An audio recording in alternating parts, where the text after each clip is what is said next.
ይስሐቅ ሸምግሎ ዓይኖቹ ከማየት በፈዘዙ ጊዜ ታላቁን ልጁን ኤሳውን ጠርቶ ልጄ ሆይ አለው።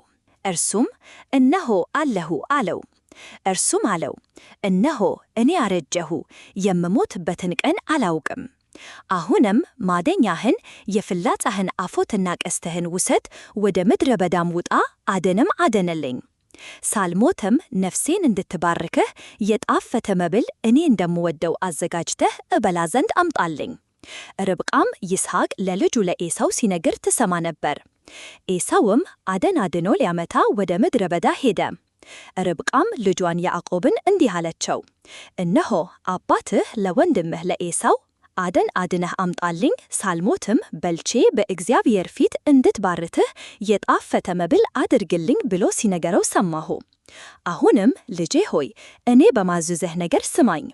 ወደ መንጋ ሄደህ 2 መልካም ጠቦቶች አምጣልኝ፣ እነርሱንም ጣፋጭ መብል ለአባትህ እንደሚወደው አደርጋለሁ።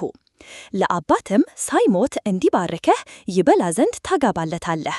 ያዕቆብም ርብቃን እናቱን አላት፣ እነሆ ኤሳው ወንድሜ ጠጉራም ሰው ነው፣ እኔ ግን ለስላሳ ነኝ።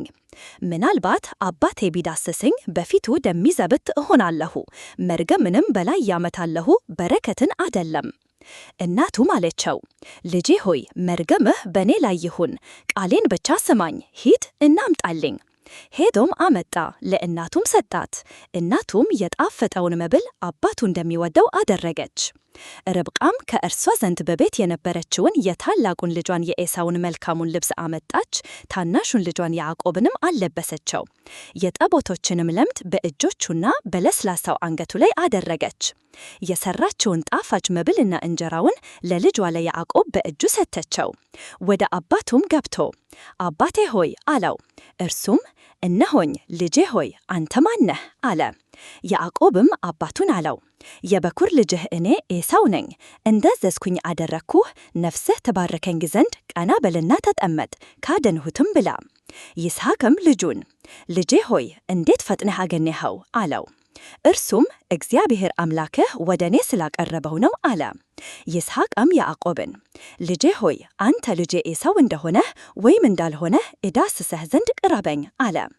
ያዕቆብም ወደ አባቱ ወደ ይስሐቅ ቀረበ፣ ዳሰሰውም፣ እንዲህ ይህ ድምፅ የያዕቆብም ድምፅ ነው፣ እጆች ግን የኤሳው እጆች ናቸው አለው።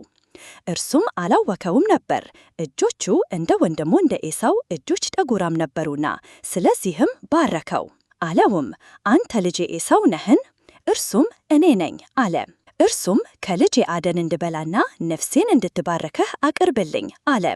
አቀረበለትም፣ በላም፣ የወይን ጠጅ አመጣለት፣ እርሱም ጠጣ። አባቱ ይስሐቅ ልጄ ሆይ ወደ እኔ ቀረብ ሳመኝም አለው። ወደ እርሱም ቀረበ፣ ሳመውም፣ የልብሱንም ሽታ አሸተተ፣ ባረከውም፣ እንዲህም አለ፣ የልጄ ሽታ እግዚአብሔር እንደ ባረከው እርሻ ሽታ ነው። እግዚአብሔርም ከሰማይ ጠል ከምድርም ስብ የእህልንም የወይንንም ብዛት ይስጥህ። አሕዛብ ይግዙልህ፣ ሕዝብም ይስገዱልህ። ለወንድሞችህ ጌታ ሁን፣ የእናትህም ልጆች ይስገዱልህ። የሚረግምህ እርሱ ርጉም ይሁን፣ የሚባርክህም ቡሩክ ይሁን። ይስሐቅም ያዕቆብን ባረከው ከፈጸመ በኋላ፣ ያዕቆብም ከአባቱ ከይስሐቅ ፊት ከወጣ በኋላ ወዲያው በዚያው ጊዜ ኤሳው ከአደኑ መጥቶ ገባ። እርሱም ደግሞ ጣፋጭ መብል አዘጋጀ፣ ለአባቱም አገባ። አባቱንም አባቴ ሆይ ይነሳ፣ ነፍስህም ትባርከኝ ዘንድ ከልጁ አደን ይብላ አለው። አባቱ ይስሐቅ አንተ ማነህ አለው። እርሱም እኔ የበኩር ልጅህ ኤሳው ነኝ አለው። ይስሐቅም እጅግ ደነገጠ፣ እንዲህም አለ፣ ያደነውን አደን ወደ እኔ ያመጣ ማን ነው? አንተ ሳትመጣም ከሁሉ በላሁ፣ ባረኩትም፣ እርሱም የተባረከ ሆኖ ይኖራል። ኤሳውም የአባቱን ቃል በሰማ ጊዜ ታላቅ እጅግም መራራ ጩኸት ጮኸ። አባቱንም አባቴ ሆይ እኔንም ደግሞ ባርከኝ አለው። እርሱም ወንድምህ በተንኮል ገብቶ በረከትህን ወሰደብህ አለ። እርሱም አለ፣ በእውነት ስሙ ያዕቆብ ተባለ፣ 2 ጊዜ አሰናክሎኛልና በኩርናዬን ወሰደ። አሁንም እነሆ በረከቴን ወሰደ፣ ደግሞም ለእኔ በረከትን አላስቀረህልኝም አለ። ይስሐቅም መለሰ፣ ኤሳውንም አለው፣ እነሆ ጌታ አደረግኩት፣ ወንድሞቹንም ሁሉ ለእርሱ ተገዦች የሆኑ ዘንድ ሰጠሁት፣ በእህልም በወይንንም አበረታሁት። ለአንተ ግን ልጄ ሆይ ምን ላድርግ? ኤሳውም አባቱን አለው፣ አባቴ ሆይ በረከትህ አንዲት ናትንት፣ አባቴ ሆይ እኔንም ደግሞ ባርከኝ። ኤሳውም ቃሉን አንስቶ አለከሰ። አባቱ ይስሐቅ መለሰ አለውም፣ እነሆ መኖሪያህ ከምድር ስብ ከላይ ከሚገኝ ከሰማይም ጠል ይሆናል። በሰይፍህም ትኖራለህ፣ ለወንድምህም ትግዛለህ። ነገር ግን በተቃወምኸው ጊዜ ቀንበሩን ከአንገትህ ትጥላለህ። ኤሳውም አባቱ ስለባረከው